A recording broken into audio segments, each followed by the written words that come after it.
Hello, नमस्कार दोस्तों।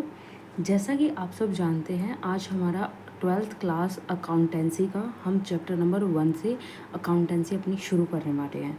और आई होप कि आप इसके बाद कहीं और अकाउंटेंसी पढ़ने के लिए नहीं जाओगे। मतलब इतना कंसेप्चुअली हम पढ़ने वाले हैं, ठीक है। तो आज हमारा शुरू करते हैं। हमारा फर्स्ट चैप्टर है chapter number 1, that is fundamental of partnership, जो कि आपका CBSE आपको कम से कम 10 मार्क्स के लिए पूछता है। जिसमें से आपको 2 MCQ, 3 नंबर का एक नॉर्मल क्वेश्चन और एक आपको बड़ा क्वेश्चन आता ही आता है, जो कि 4 से 6 नंबर में आपको CBSE पूछ लेता है, ठीक है। तो partnership of fundamental of partnership पढ़ने से पहले मैं आपको बहुत सारी चीज़ें जो हैं वो एक बार क्लियर कर देती हूँ, है ना। तो जैसा कि आपने 11th क्लास में कुछ तो पढ़ा था, याद है आपको अकाउंटेंसी में आपने 11th क्लास में क्या पढ़ा था? तो 11th क्लास में जब आप फंडामेंटल्स पढ़ रहे थे या फिर आप पूरी फाइनेंशियल अकाउंटिंग उस टाइम आप पढ़ रहे थे, तो आपने क्या क्या प्रिपेयर किया? आपने फाइनेंशियल स्टेटमेंट वहाँ पे प्रिपेयर करी थी। अब फाइनेंशियल स्टेटमेंट प्रिपेयर करी तो उसमें क्या क्या प्रिपेयर किया था? आपको याद होगा, आपने सबसे पहले ट्रेडिंग अकाउंट बनाया था, देन आपने प्रॉफिट एंड लॉस अकाउंट बनाया था, और उसके बाद आपने शुरू की, आपने बैलेंस शीट बनाई थी, है ना। तो इतना आपने किया था।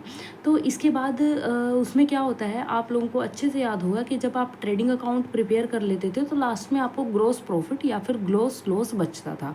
और जब वो ग्रॉस प्रॉफिट या लॉस को आप लोग प्रॉफिट एंड लॉस में ट्रांसफ़र कर लेते थे, है ना।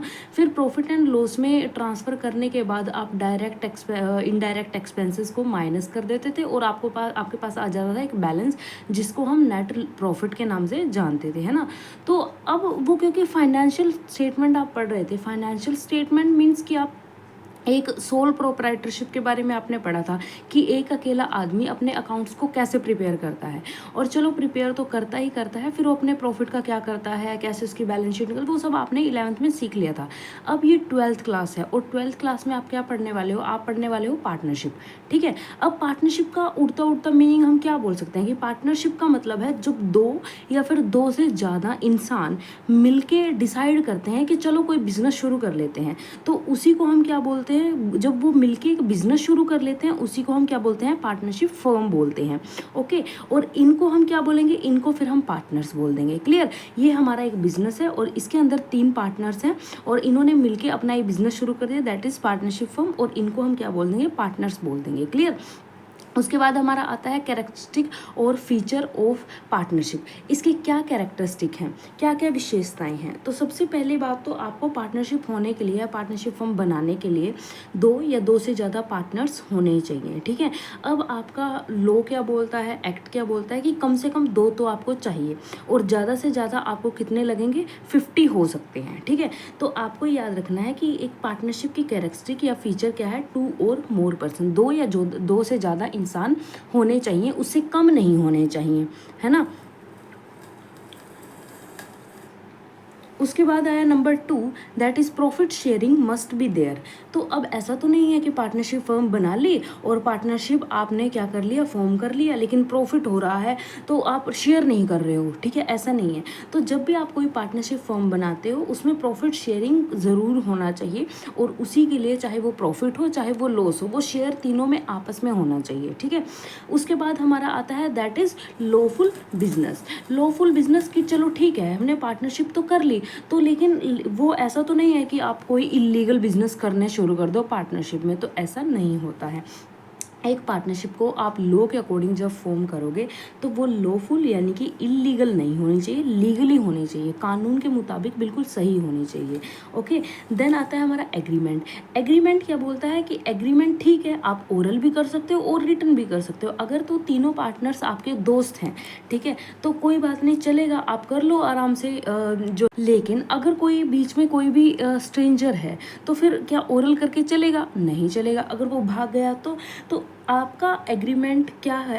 एग्रीमेंट आपका ओरल भी हो सकता है और रिटन भी हो सकता है, ओरल और रिटन दोनों हो सकता है। लेकिन हम फ्यूचर में जो हमारे डिस्प्यूट होते हैं उनको अवॉइड करने के लिए, और आपके पास एक सबूत के तौर पे एटलीस्ट कुछ तो सबूत रहे ना कि हाँ, हमने ये 3 पार्टनर ने मिलकर कुछ बिजनेस शुरू करा था, हमारे बीच में ये बातें सब कुछ हुई थी, तो एटलीस्ट उसके लिए आपका जो बिजनेस है या फिर आपका जो डीड है या एग्रीमेंट है, जो वो क्या होना चाहिए? आपका रिटन होना चाहिए। ये मैंडेटरी नहीं है, लॉ नहीं बोलता कि आपको रिटर्न ही करवाना है, लेकिन अपनी सेफ्टी के लिए, है ना, तो आपको ये रिटर्न करवाना ज़रूरी है। आप इसको लिखवा के लो तो दैट इज़ मोस्ट इम्पॉर्टेंट और बहुत अच्छी बात ये रहेगी।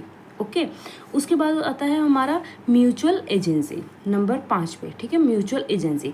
अब म्यूचुअल एजेंसी का मीनिंग क्या होता है? म्यूचुअल का मतलब होता है मिलजुल कर, यानी कि आप क्या करते हो, मिलजुल कर काम करते हो। यहाँ पे जैसे एक प्रिंसिपल है, किसी बिजनेस का मालिक है और एजेंट, इन दोनों के बीच में जो पार्टनर्स होते हैं ना, उन दोनों के बीच में प्रिंसिपल और एजेंट दोनों का संबंध होता है। ये क्या हो गया? और जैसे प्रिंसिपल है, प्रिंसिपल क्या मालिक है, वो अपना काम खुद नहीं करता और एजेंट को दे देता है, नॉर्मली ऐसा होता है। और नौकर क्या करता है, एजेंट क्या करता है, काम करता है। तो ऐसा क्योंकि वो तो पार्टनर्स है, वो मालिक और नौकर नहीं है, वो क्या है, पार्टनर्स है दोनों। तो एक के बिहाफ पे दूसरा काम कर सकता है, दूसरे के बिहाफ पे पहला काम कर सकता है। तो कोई इसमें कोई दिक्कत वाली बात नहीं है। इसलिए इसमें क्या बोला गया है कि म्यूचुअल एजेंसी होनी ज़रूरी है। देन आता है आपका true test of partnership. True test of partnership का मतलब कि हमारे बीच में जो है एक म्यूचुअल एग्रीमेंट होता है और म्यूचुअल एग्रीमेंट के बीच में हम दोनों जो है मिलके काम करते हैं, आप और मैं, ठीक है। उसके बाद हमारे पास आता है राइट ऑफ अ पार्टनर। एक पार्टनर के क्या क्या राइट होते हैं। ओके, तो एक पार्टनर जब आता है बिजनेस में, चाहे वो 2 पार्टनर्स हैं, चाहे वो 3 पार्टनर, तो सबके पास अपना अपना एक ज़रूरी उनके पास अधिकार होते हैं। तो क्या क्या अधिकार होते हैं उनके पास? Number 1, to be consulted about business matter, यानी कि पार्टनर्स, ऐसा नहीं है कि एक पार्टनर ने अपने आप अकेले ही कोई सलाह मशवरा ले लिया, अपना ही कोई डिसीजन जो है बिजनेस में ले लिया, तो ऐसा नहीं होता। उसको तीनों पार्टनर से क्या करना पड़ेगा, सलाह मशवरा करना पड़ेगा, ताकि उसके बाद ही कोई डिसीजन लिया जाएगा और उसको अप्लाई किया जाएगा, ठीक है। नंबर 2 क्या हो गया, to inspect books of account.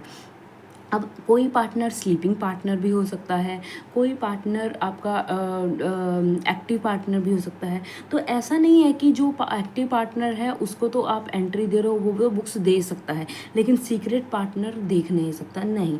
सबको अधिकार है, हर एक पार्टनर को, चाहे आपका सीक्रेट पार्टनर है, चाहे तो इंस्पेक्ट बुक्स ऑफ अकाउंट। तो हर एक पार्टनर को अधिकार होता है कि वो अपने जो बिजनेस की बुक्स हैं, यानी कि जैसे जर्नल हो गया, लेजर हो गया, बैलेंस शीट्स हो गए, फाइनेंशियल स्टेटमेंट्स हो गए, तो वो उनको देखेगा और पता करेगा कि हाँ कहीं कोई गड़बड़ तो नहीं है। तो उनको देखने का अधिकार होता है, चाहे कोई स्लीपिंग पार्टनर भी क्यों ना हो, ठीक है, चाहे कोई सीक्रेट पार्टनर भी क्यों ना हो, सबको दिखाना पड़ेगा। देन आता है to share profit and loss. अब पार्टनर है तो उसके पास अधिकार है कि अगर फर्म में प्रॉफिट होता है तो वो उसका भी भागीदारी बनेगा, और अगर फर्म में लॉस होता है तो वो उसका भी भागीदारी बनेगा। To disallow admission of new partner. Disallow admission of new partner का मीनिंग क्या है कि अगर 2 पार्टनर, सपोज 3 पार्टनर्स थे हमारे केस में, तो 3 पार्टनर्स में से कोई एक बोला कि भाई मेरे फ्रेंड को भी आप ऐड कर लो, ठीक है, बिजनेस में।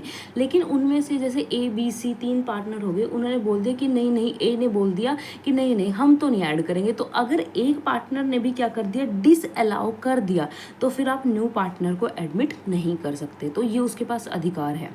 ओके, तो ये हो गए हमारे राइट ऑफ अ पार्टनर। उसके बाद आता है number 5, to retire from the firm.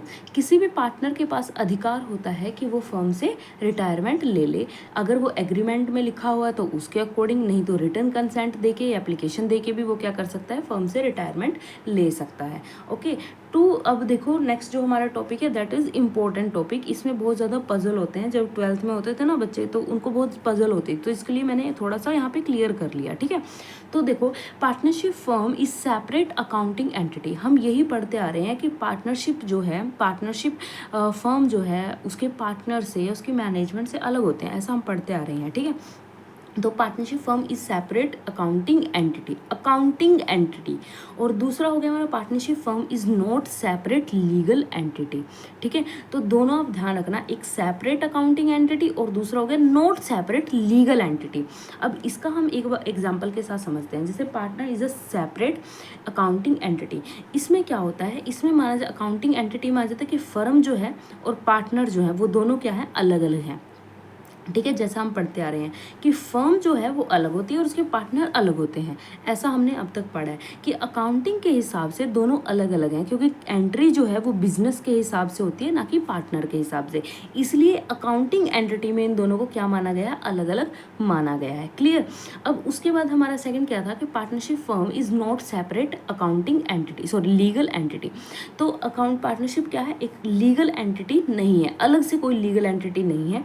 इसमें पार्टनर और फर्म दोनों को क्या माना गया है, एक ही माना गया है। क्यों माना गया है, सपोज कि यहाँ तो क्या था, बिजनेस ने क्या कर लिया, कानून, ये कानून बोलता है, लीगल लॉ क्या बोलता है कि हम दोनों को अलग अलग नहीं मानेंगे। क्यों नहीं मानेंगे, क्योंकि अगर फर्म में रहते हुए कुछ उल्टा सुल्टा काम कर दिया, कुछ इलीगल काम कर दिया अगर पार्टनर ने, तो हम फर्म को थोड़ी ना पुलिस उठा के लेके जाएगी, है ना, फर्म को तो नहीं उठा के ले जाए, क्योंकि ये तो आर्टिफिशियल पर्सन है। लेकिन उस फर्म में रहते हुए काम कौन करता है, पार्टनर काम करता है। तो लॉ क्या बोलता है कि जो हमारी सेपरेट जो पार्टनरशिप है, हम लॉ उसको लीगली जो है नॉट सेपरेट एंटिटी नहीं मानता, कोई अलग जो है इकाई नहीं मानता है। तो कानून क्या करेगा, अगर किसी ने इलीगल काम किया तो पार्टनर को पकड़ के ले जाएगा, क्योंकि ये तो एक आर्टिफिशियल पर्सन होता है।